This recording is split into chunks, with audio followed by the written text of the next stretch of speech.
Ladies and gentlemen,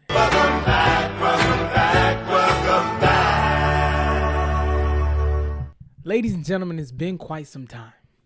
Ladies and gentlemen, it's been quite some time. But we're here, ladies and gentlemen. Welcome to the new year, and welcome to all.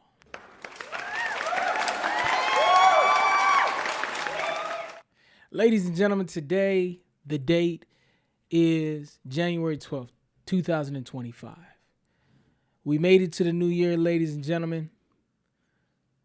Today is the day that the Lord has made. But ladies and gentlemen, you see the attire. You see what I'm wearing. I'm wearing it proud, ladies and gentlemen. Why? Why, ladies and gentlemen? Because as a Pittsburgh Steelers fan, I'm here to tell you and everyone out there that we have nothing to be ashamed of. We have nothing to be sad about, ladies and gentlemen. And we're about to dive into why. How, Sway? Ladies and gentlemen, if I were to give this season a grade for the Pittsburgh Steelers, quite frankly, I would give them a B-. Because in all honesty, ladies and gentlemen, if we had any other coach on this team with the way that we played toward the second half of this season, ladies and gentlemen, we wouldn't be a playoff team. And for that, ladies and gentlemen, you got to give Coach Mike Tomlin his kudos.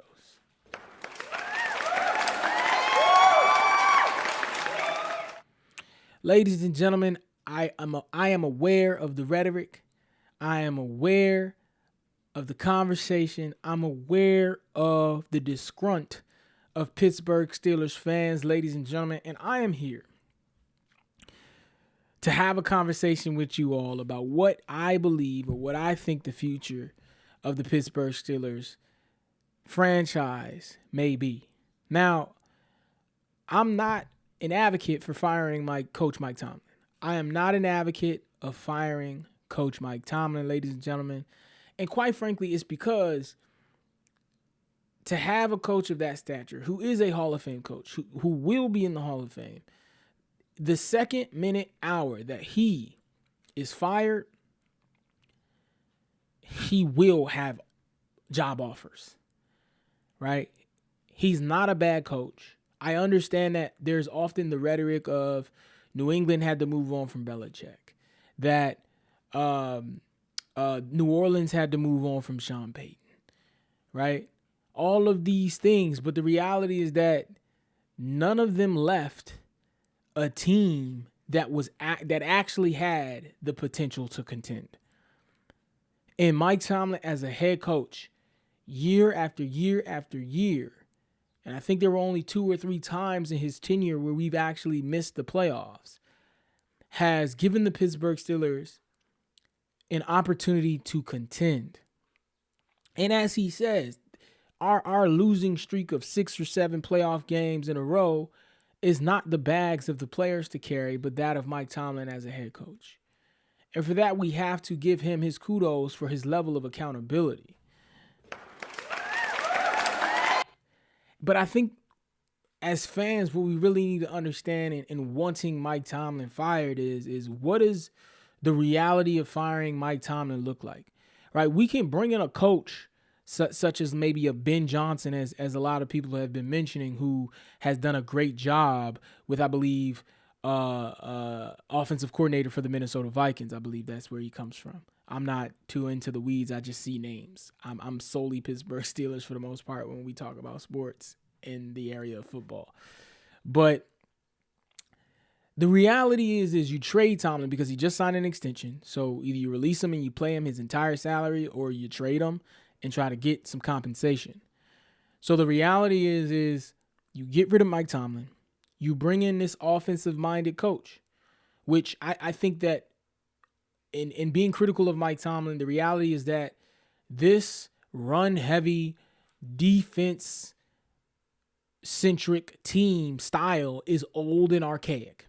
and it doesn't fit in with this era of football. And I said this last night as I was watching the game.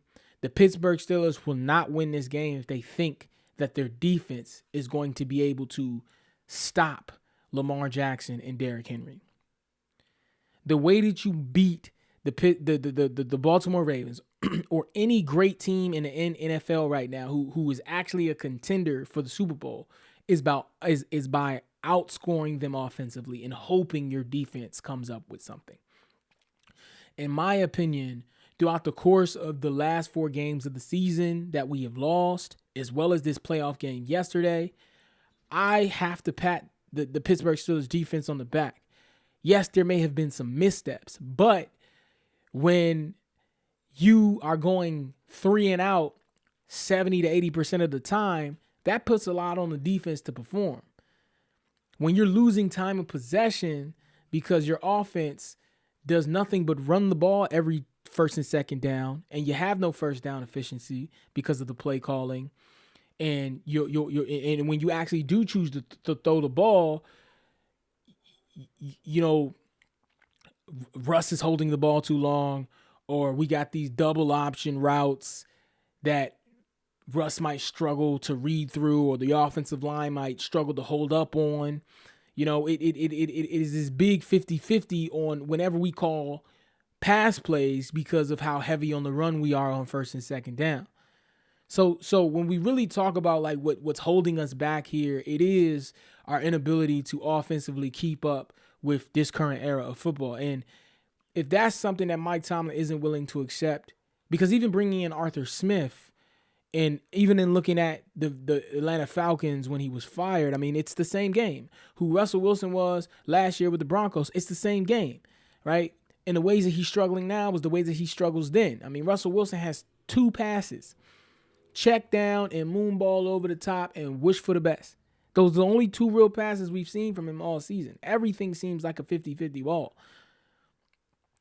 And so I personally said this. I felt like Justin Fields should have got thrown in there after the Baltimore Ravens lost, but I understand how hard it can be and why and how much that isn't good for Justin Fields' future with the team. Because it's not fair, and it wouldn't be a fair assessment if he were to fail and lose these very same games as it would to just let you rock, as it would be to just rock out with the veterans. So for that reason, I would say, okay, move on from Tomlin, or that is the critique of Tomlin. But the reality or the sort of debate against that is right now in the Pittsburgh Steelers' current state, the Pittsburgh Steelers are a quarterback away from actually contending. You're that one piece away from actually contending. And so you're stuck at this point where there are Steelers fans that want to say, get rid of Mike Tomlin. Let's go on a losing drought. Let's join the Archie Manning race. Let's rebuild and start from scratch, rather than continuing to be a team with winning records that makes it to the playoffs, that has the opportunity to contend, right? And see what we have at the quarterback position, right? Because we can put all we can into Justin Fields throughout this offseason and trying to make him the franchise guy. And I think that if Justin Fields doesn't succeed, if he doesn't prove to be the guy next season that we can look forward to in terms of moving this franchise forward, then yeah, absolutely, right? Get rid of Tomlin. Right, I think this year was good for Justin because he got an opportunity to learn how to manage the game behind a guy like Russ, who is a shadow of himself. And the reality of why we weren't successful is because what has made Russ great in his years is his ability to improvise, move around the pocket, right? But he doesn't have that level of athleticism anymore. And we, quite frankly, don't have the offensive line he may have had in his career. And I don't think our offensive line has been horrible, but at the same time, it hasn't been the best. There are some misreads, things like that, misassignments. But I feel like if Justin was in the game, he would have provided us, in some instances, a better opportunity on those big third downs. So I say that we're jumping the gun too much on Tomlin right now. We're too ready to jump into a rebuild when, let's be real, when we look at the landscape of college quarterbacks right now, there is no outstanding talent coming out of college football in the next 2 years at the quarterback position. It's looking like a quarterback drought for the next 2 drafts, in my opinion. There's a lot at wide receiver, a lot at corner, a lot at defense. But if you ain't getting in on the Archie Manning race, it's hard for me to see too many guys hopping up and maybe being that guy for you. And then, I mean, the other facet of it all is we never know, right? But the way that the league is moving, we don't really even get an opportunity to allow some of these quarterbacks to sit back and learn, like how Patrick Mahomes did, or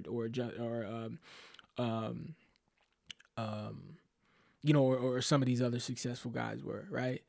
Like just getting an opportunity to not have to start as a rookie and learn. And I think that this was that season for Justin Fields. And I think that if he is even remotely successful next year, then we continue to fight through this as throughout this Mike Tomlin era. You know what I'm saying? And I think that's just a more realistic situation for the Steelers rather than blowing things up right now. And I think for some people, it's easy to just jump to, oh, he's lost so many times in a row. Mike Tomlin's not the guy for us. But this man, time and time again, has given us the opportunity to compete. And it's not impossible for there to be an upset this year in the NFL playoffs, which we have seen in the past. But every single team that has a hope at that has somebody at the quarterback position who's going to perform well or underperform. Like it's when we get to the playoffs, it's the players that have the biggest impact on your success, right? I mean, even when we talk about the Eagles, right, and what they have been able to do with Nick Sirianni and the team that they've built versus that of Patrick Mahomes and the Chiefs and Andy Reid. Granted, that's an overall great combination, but everybody talks about all the ways that we are lacking as a team in the Pittsburgh Steelers, but we lost to the Baltimore Ravens yesterday, and they didn't have their number one wide receiver. Their best guy out there was Bateman, who had, over his career has been very underwhelming. We didn't even see much from Andrews yesterday. It was literally just the Lamar Jackson and Derrick Henry show. So we make all these excuses for ourselves and how defense underperformed and how we were missing so many pieces, when the reality is that we're not keeping up with with today's game of football. And when your offense underperforms time and time again, you put way too much on your defense. Like, for defense to come up with stops and perform well, I think in today's era of football is a plus. It's not even a standard in my opinion, because I don't think the Ravens have a great defense. I don't think that the Chiefs have a great defense. They have guys. All of these teams have guys, right? But what wins them their games is their offense's ability to adapt and recover and perform at the way that it does, because that is the era of football today. And there isn't a single team that we are going to talk about who is going to win or who is going to have an opportunity to compete this year that doesn't have a dominant offense, who doesn't have a bread and butter on offense, who doesn't know how to get the first downs, who doesn't know how to run their offensive game in a successful manner, where they struggle to just wish to not go 3 and out. And that has been our struggle. And that's my take on the Mike Tomlin fiasco, man.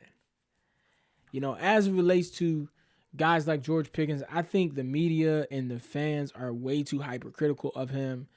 I don't think George Pickens knows what optimism means. And I think he was maybe quick to respond to some of those things. But I think he was absolutely honest. I mean, I think the same thing that he was asked, pretty much some of the same questions that Mike Tomlin was.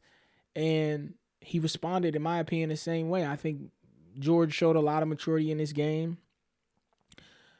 He is still a young player. He is still growing. He is still on a rookie contract. And for so many of you all to be jumping to trade him, get rid, like it's just blowing up the team. Like you're looking at a 3 to 6 year drought of us being a team that nobody wants to watch or even care about. With the with the possible hope of making it back to being an upper echelon team after blowing all of this up. Because there are teams like the Titans who, after they got rid of, I believe it was Vrabel, which I don't even ever understand why they got rid of him, has since then not been to the playoffs. Has since then underperformed and shot low as it pertains to talent that they have needed on their team to succeed. And it doesn't look like moving forward they'll have any success. So you could say, oh, Shador, you could say Cam, but that is a 2 and 3 year development. Like everybody's not coming straight out like CJ Stroud with the offensive coordinator and the head coach that he has with the Texans to be able to turn that franchise around. Right? Everybody said, oh, Stroud is digressing, but look what he did yesterday. Right? Without 2-star wide receivers. Granted, not the best game in the first half. Can't come out there like that on the next team you play. But the reality is they have a chance and an ability to compete because of their offense's ability to run its game. And we don't have any offensive identity, and that has been our problem. And when I mean offensive identity, we don't have a spark. We just have handing the ball off to Najee Harris, who I feel like we need to let go. Again, Najee Harris, 1,000 yards running last 4 seasons, 5 seasons since he's been in the league. Great accomplishment.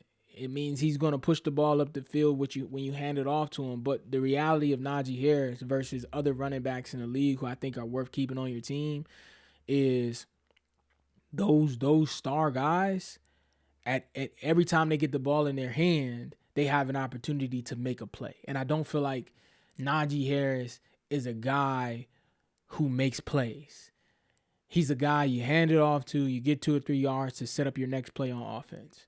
And sometimes he really fails at that. I think he's better in the catch in the open field than he is handing the ball off to him. And quite frankly, with the spark that we get out of a guy like Warren, even though I don't feel like Warren's a running back number 1, I feel like it's worth keeping Warren because of the spark that he provides, and with how heavy running back heavy this draft is, possibly looking at a young guy to bring in the third round, or probably picking up a piece in the third round, right? Maybe going cornerback, D-line in the first, depending on what lands your way, going wide receiver or wide receiver or D tackle or cornerback in the second round, and then just going running back in the third, and trying your luck on defensive line, quarterback, or wide receiver depth throughout the rest of the draft. It's how I see it. I think there's a lot of opportunity in free agency, right? But us not being the most appealing team without a known quarterback can also be an issue for us procuring and retaining people as well, or players. So,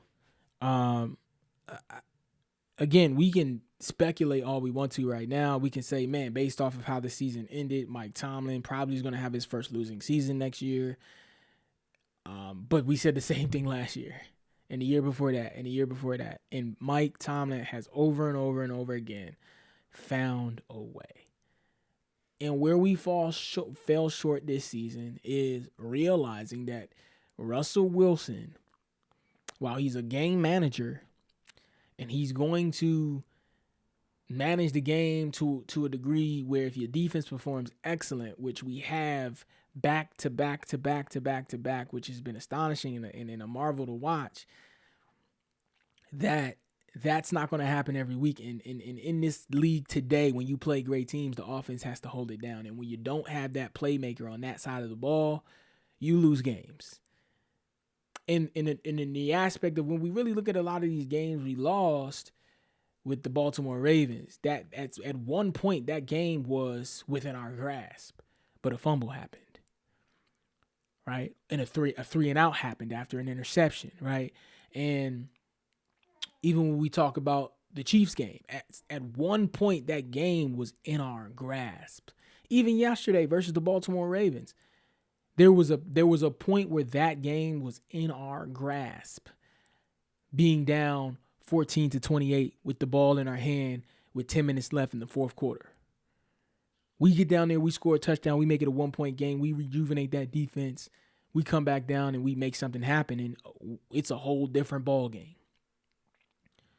Right? So it's when we talk about Mike Tomlin continually giving us an opportunity to compete, he's going, no matter what he has at his disposal, he's going to get you to that opportunity to become something as a player. And the reality is he's not on the field, bro. You keep saying he's coming up short, his game plan, all this stuff. Like, how do you blame him for Russell Westbrook holding the ball for 5 seconds and not being able to move it down the field and read through his progressions? How do you blame him for the offensive line miscommunicating or not blocking their assignment? How do you blame him for that, right? At some point, it comes down to the players on the field.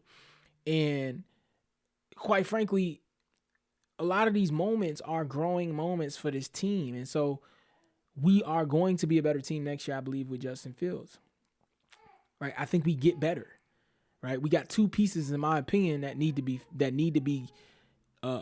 dealt with, which are the wide receiver vacancy and the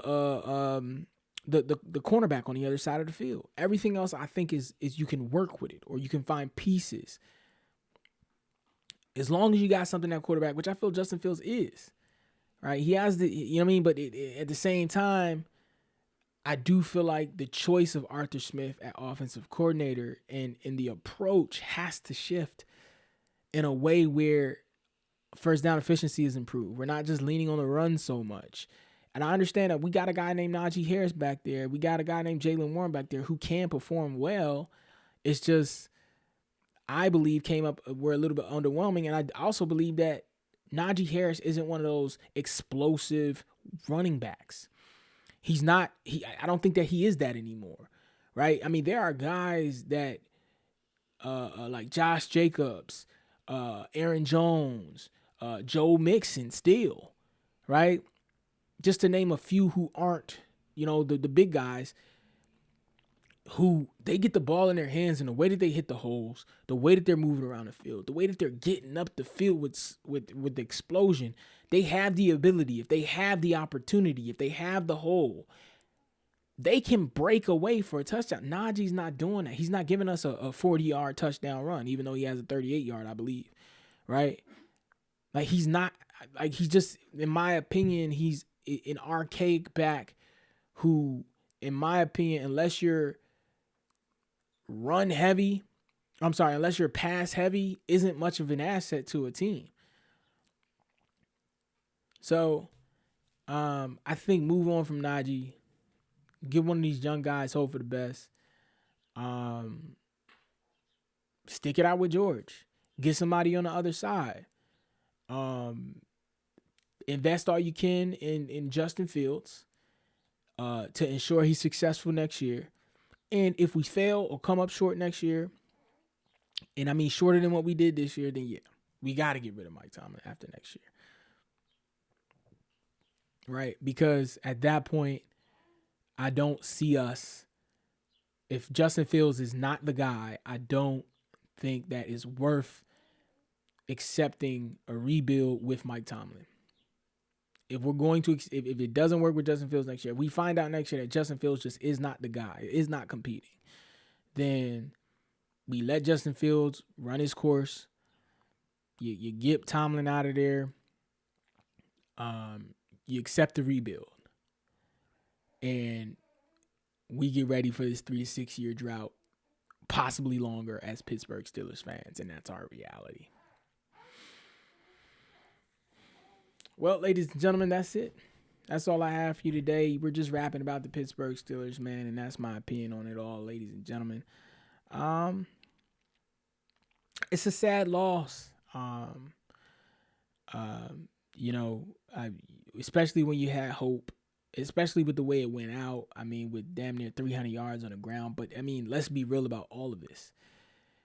The Baltimore Ravens probably are going to win a Super Bowl this year, most likely.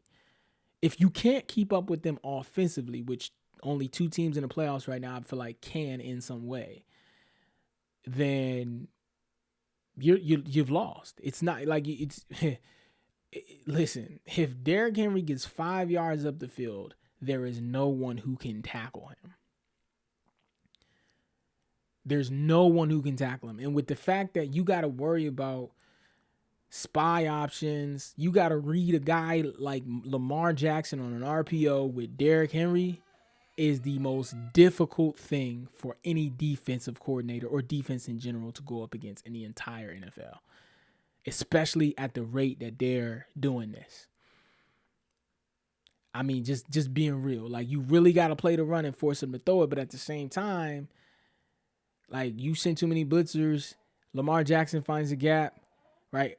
Andrews is the cornerback. You don't got the right defensive back on Andrews.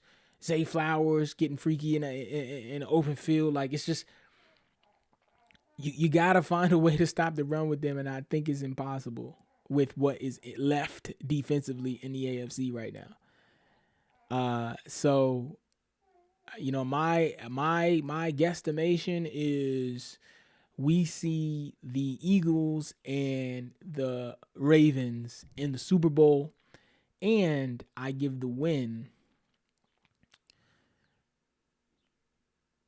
to the Ravens by 3.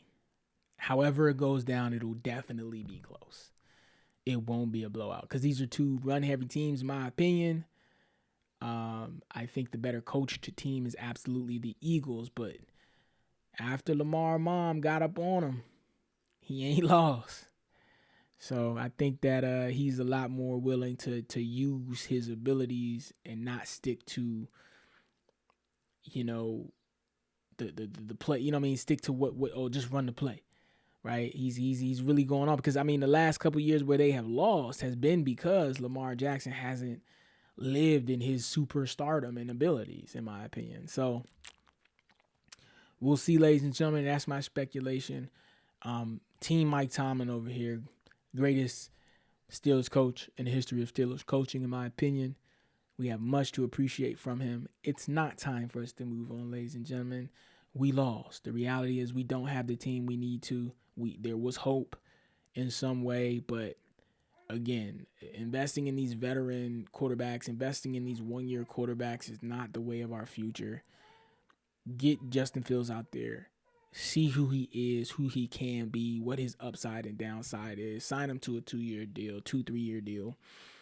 And if it doesn't work out next year, well, get ready for the 3 to 6 year drought, if not longer, ladies and gentlemen. Because once Mike Tomlin is gone, I don't feel like there's much out there for us in terms of what can make us a competitive team.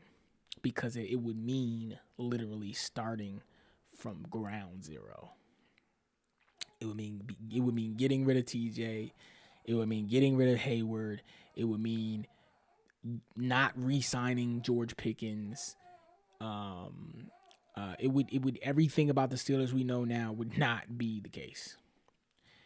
It would not be the case, in my opinion. So, hey, ladies and gentlemen, that's it. Let me know what your projections are for this year's NFL Super Bowl, what you feel about the Pittsburgh Steelers down below. And, yeah. Peace out, ladies and gentlemen.